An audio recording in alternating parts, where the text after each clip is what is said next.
गुजरात इमरान खान के साथ है। शहीदों की सरजमीन ने भी अपना फैसला सुना दिया। तहरीक इंसाफ के जलसे में बड़ी तादाद में कारकुन शरीक हुए, जिन्होंने फौरी आम इंतखाबात का मुतालबा कर दिया।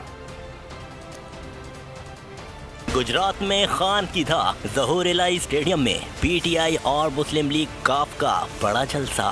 कारकुनों का उमड़ आया समंदर, दूर तक नजर आए सर ही सर, जिन्होंने हुकूमत के खिलाफ पुरजोश नारे लगाए। शहरियों ने कहा कि पाकिस्तानी अवाम चंद किलोमीटर के वजीर आजम के साथ नहीं है, मुल्क आवाम का है, फैसला भी आवाम को करने दिया जाए। पाकिस्तान की वाहिद उम्मीद इमरान खान है। जितने हुक्मरान अभी हमारे ऊपर मुसल्लत हुए हैं, उन्होंने आज तक अवाम को बिल्कुल कोई रिलीफ नहीं दिया। इमरान खान हमारी आखिरी उम्मीद है इस मुल्क के लिए, ये हमारी नस्लों के लिए इमरान खान का आना बहुत ज़रूरी है। बहुत अच्छा, इमरान खान हमारे लिए बेस्ट है, हमारी आने वाले कल के लिए बेस्ट है, हमारे फ्यूचर के लिए बेस्ट है। अल्लाह पाक उसे लाए बस। जलसे में पीटीआई के साथ काफ लीग के कारकुनान भी मौजूद थे। एक बार फिर नंबर 1। सब्सक्राइब करें और बेल दबाएं ताकि कोई खबर रह न जाए।